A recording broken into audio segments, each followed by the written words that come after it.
بسم الله الرحمن الرحیم. درنو لیدونکو او ګرانو زده کوونکو، السلام علیکم ورحمت الله وبرکاتو. الله تعالی دې وکړي چې روغ او جوړ او د صحت جامو مو پر تن وي. ذبیح الله زاهد یم د تیر په څیر بیا د 11م ټولګي د بیولوژي څخه د پزله پورې او جالب موضوع سره ستاسو په خدمت کې یم. په تیر درسونو کې موږ تاسو څه ولوستل آفرین ګلونو زده کوونکو؟ ډېر ښه. موږ تاسو په تیر درسونو کې بچي اچون کې تلرون کې ولوستل. دا په څو برخو باندې وشل شوی وو؟ ډېر ښه، په دوه. آفرین. کڅوړه لرون کې او پریوان یا خس لرون کې یا پلاسنټا لرون کې. بالکل. کڅوړه لرون کې چې وو د مؤنث جنس یا د ښځینه جنس د لاندنۍ برخه کې چې وو کڅوړه ته ورته جوړښت وو چې هغه خپل ماشوم یا خپل بچای په هغه کې سره کم کوو تر هغه وخت پورې چې مکمل شوی وي، ښه مکمل شوی وي، ښه قوت قوي شوی وي، په هغه کې ته والته پالنه کوله. وروسته له هغې څخه پلاسنټا وه چې بچای د مور پر هم کې وده ښه کوي، وده یې کړله. وروسته د هغو څخه زیږېدو او د شیدو څخه یې ګټه اخیستله. دغه پریوان یا پلاسنټا لرونکي بیا په خپل ذات کې په څو برخو باندې ویشل شوي وو؟ آفرین. په دریو. آفرین. حشره خوړونکي، میږي خوړونکي او کرپونکي. نن بیا هم تیر درس کې موږ د تاسو څخه یوه پوښتنه کړې وه چې آیا داسې تیل لرونکی مو لیدلی چې هغه والوځي؟ که مو نه وي پیدا کړی نن یې در پیژنم. موږ او تاسې الوتونکي تیل لرونکي هم لرو. الوتونکي تیل لرونکي چې تاسې به یې د کامل انځور نه وي لیدلی ځکه چې دی د شپې له خوا معلومیږي. هغه اسمان څکالی یا ښاپیرګی چې ورته ویل کېږي. د دې حیواناتو د وروستیو پښو په برخه کې وزرو ته ورته پردې شتون لري چې الوتل ورباندې کولی شي. مثال یې اسمان څکالی یا ښاپیرګی دی. اسمان څکالی د یو اواز یو ډول موج تولیدوي چې انسان څخه تیر شي. فکر کوه چې د انسان د مخې څخه ډېر نږدې تیر شوی دی او دغه موج بیرته د یو جسم سره د ټکر په نتیجه کې انعکاس کوي چې د انعکاس په نتیجه کې دغه حیوان څنګه کوي؟ خپل مسیر بدلوي چې دغه د دغه موج یا د دغه اواز موج د ده لپاره یوه ځانګړې طریقه ده. یعنې چې کله د ده غږ د یوه چش سره په ټکر کې راشي دی خپل مسیر ته سره کم کوي، تغییر ورکوي. تاسې وپوهېدئ چې د تیلرونکو الوتونکو یا د الوتونکو تیلرونکو ډول یا نمونه څه شی ده؟ آفرین. الوتونکو تیلرونکی چې دی هغه ماښام څکالی، ماښام څکالی چې بټ هم ورته ویل کېږي یا بټ هم ورته ویل کېږي دی. وپوهېدئ چې څه ډول ژوند کوه؟ د شپې لخوا فعال دی، یعنې په خپله غذا پسې دی د شپې لخوا راوځي وروسته د ماښامه. ماښام څکالی ځکه ورته ویل کېږي چې دی وروسته د ماښامه پیدا کېږي په کوم محیطونو کې چې ژوند کوه. تاسې به که په کوم محیط یا تاسې په د اوسېدو په ځای کې وي هغلته هم وروسته له ماښام څخه راوځي. د وروستیو په پښو په برخه کې وزرو ته ورته پردې دي چې الوتل ورباندې کولی شي او یو خاص موج تولیدوي. دوهمه موضوع موږ او تاسې چې نن ویایو هغه عالي دماغ لرونکي دي. آیا تر اوسه مو د عالي دماغ لرونکو حیواناتو یا تیلرونکو په اړه خبرې کړې وي؟ تاسې یې پیژنئ چې عالي دماغ لرونکي حیوانات کوم دي؟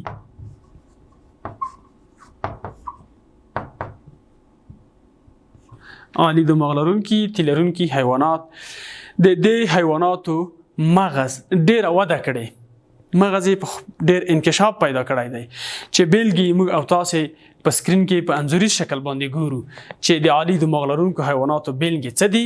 تاسې وینئ ګوریلا، شادي یا بیزو ته ورته جوړښت لري. دغه تیل لرونکی حیوان چې دی هم څه ډول دی؟ د دوه مغز ډیر انکشاف کړی. وروسته چې دی هغه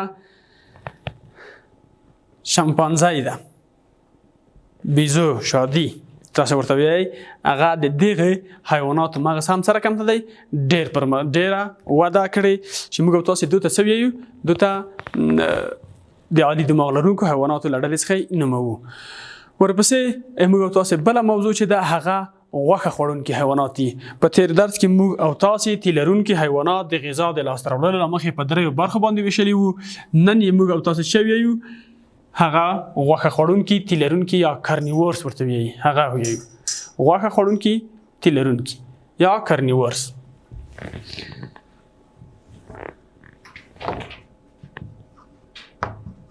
غوښه خوړونکي آفرین تي لرونکي. تاسې غوښه خوړونکي تي لرونکي حیوانات لیدلي پیژنئ یې څه شی دي؟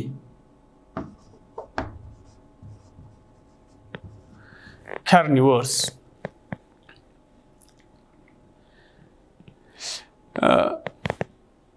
کارنیورس بالکل دلته یو کارنیورس. تاسې د غوښه خوړونکو تي لرونکو حیواناتو په اړه بلد یئ؟ آیا لیدلي مو دي په خپل محیط کې مو داسې څه شته دي چې هغه غوښه خوړونکی او تي لرونکی وي؟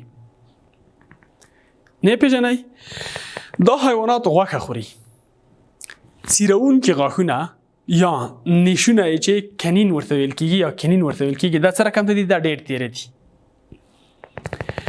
مضبوط دي. کنین غاښ تاسې پیژنئ چې تاسې په خپل محیط کې ورته نیش ویل کېږي؟ نه، نیش تاسو په خولو کې شته دي، نسبتا د نورو نه وتلي دي، اوږده دي، دغه یې ډېر قوي دي. د دغې غاښونو په واسطه باندې څنګه کولی شي غوښه خوړلی شي. موږ تاسو د تي لرونکو یوه ځانګړتیا دا وه چې غاښ یې د خوراک په توپیر سره توپیر کوي.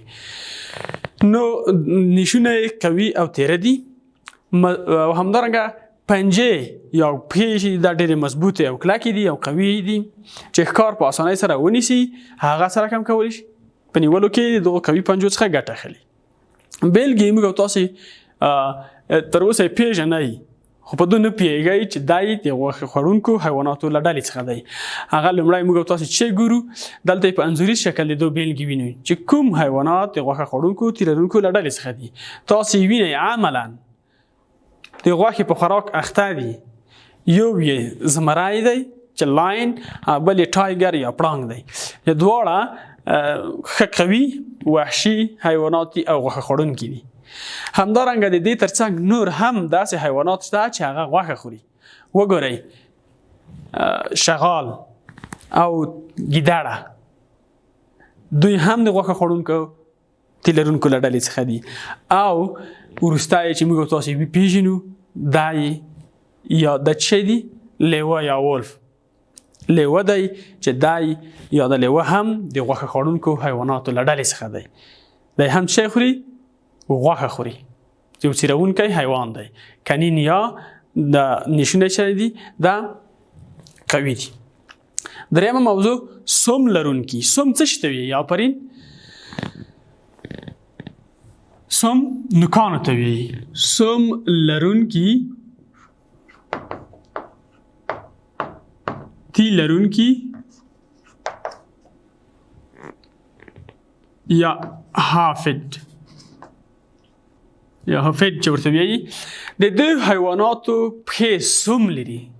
سم چې ته وایي سم نوکانو ته وایي. شاباس. سم یعنی نوکان. د سم یا نوکانو له مخې دا حیوانات په څو برخو باندې ویشل شوي؟ آفرین ډېر ښه. په څو؟ دلته خو تاسو په انځور کې ولیدل ما د حرکت یا لیکلو نه پوه شوئ چې په دوه ډوله دي. کوم کوم دي؟ یو یې چې دي څه شی دي؟ یوسمه. تاسو داسې حیوان راښودلی شئ چې هغه یو نوک ولري؟ آفرین. کوم څه شی دی؟ آفرین لکه آس. آس چې دی یو سوم لري. یا خر. دویم یې چې دی هغه څه شی دی؟ دوه سومه دي. لکه څه شی؟ لکه غوا، پسه او داسې نور. هوسۍ، غرڅه دا ټول د دوه سومه حیواناتو له ډلې څخه دي.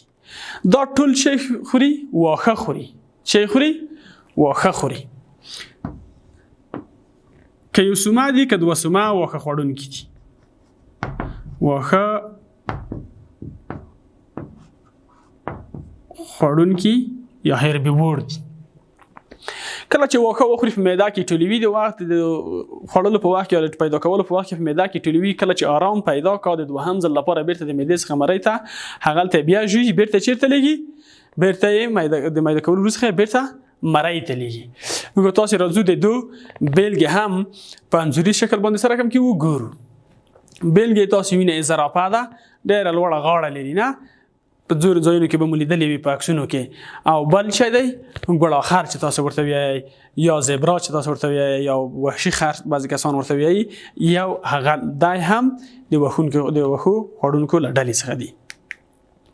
همدارنګه موږ تاسې د دغو انځور په کتلو سره بل شی چې وینو هغه څه دي، هغه هوسۍ ده.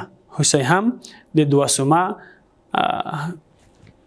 تیلرونکو له ډلې څخه ده، او غرڅه هم چې دواړه یو بل ته ورته دي فقط په خاص جوړښت کې چې یو یې په ښکر لري او بل یې څه دي ښکر نه لري.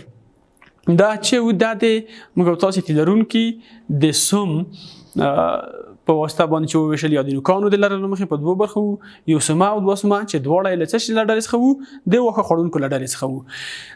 څلورم موضوع چې دا هغه خلتوم لرونکي حیوانات دي.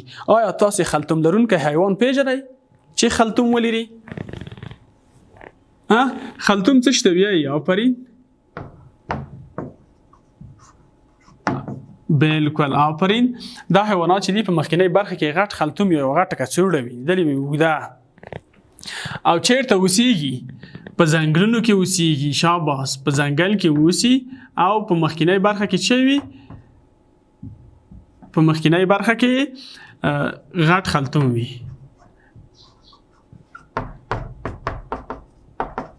ډېر قوي حیوانات دي. مخکینۍ برخه کې یې خلتوم شتون لري. چې مثال او بیلګه یې څه شی ده په انځور کې وینئ، دا څه شی دي؟ دا پیل دی. پیل د خلتوم لرونکو حیواناتو له ډلې څخه دی. پیل د څه شی دی؟ په خپله مخکینۍ برخه کې اوږد خلتوم شتون لري. او په کوم ځای کې اوسي؟ په سمندر کې نه، په ځنګلونو کې اوسیږي. آفرین، په سمندر کې پیل شی کا. وروسته آخري موضوع هغه کبانو ته ورته تی لرونکي دي. چې کبان نه دي خو کبانو ته ورته تی لرونکي یا fish like mammal دي. دا حیوانات معمولا په سمندرونو کې ژوند کا. عموما چیرته وي؟ په سمندر کې ژوند کا. د اوبو له ټولو حیواناتو څخه غټ او قوي حیوانات دي. لکه نهنګ یا ویل چې تر 100 فوټو پورې اوږدوالی او تر 1.5 ټنو پورې وزن هم لري. له دې ډلې څخه یې ډالفین ډېر ذهین حیوان دی چې د انسان سره مینه لري. ډالفین یو ذهین حیوان دی چې له څه سره مینه لري؟ له انسان سره مینه لري. راځو د نهنګ او ډالفین انځورونه ګورو چې نهنګ څه ډول جوړښت لري او ډالفین څه ډول دی. وګورئ، نهنګ یا ویل ډېر قوي جسامت لري یا جسم لري. ما په درس کې موږ تاسو ولوستل چې اوږدوالی تر 100 فوټو او وزن یې تر 1.5 ټنو پورې رسیږي. او دویم د دې حیوانات له ډلې څخه ډالفین دی چې دی له انسانانو سره ډېره مینه لري. د دې درس په پای ته رسېدلو سره زموږ او تاسې د بیولوژي نهم څپرکی سره کم شو، خلاص شو. لومړی موږ او تاسې دغه درس خلاصه او وروسته د څپرکي په درس خلاصه کوو. نننی درس مو د الوتونکو تیلرونکو څخه شروع کړو. موږ او تاسې د تیر درس په ځواب پیدا کړ چې موږ هلته پوښتنه کړې وه چې الوتونکی تیلرونکی پیژنئ. اوس مو وپېژندو چې هو څه شی دی؟ اسمان څکالی. له هغې څخه وروسته مو عالي دماغ لرونکي حیوانات ولوستل چې عالي دماغ لرونکي دا معنی چې مغز یې ډېر انکشاف کړی وي چې کانګرو او شامپانزه یې نمونې په ډول موږ تاسې ولیدل. وروسته غوښه خوړونکي تی لرونکي حیوانات وو چې غوښه یې خوراک وه، لکه ټول وحشي حیوانات موږ تاسې ولیدل که نه، زمری، لیوه، پړانګ، ګیدړه، شغال او داسې نور. له دې څخه وروسته موږ تاسې سم لرونکي تی لرونکي ولوستل.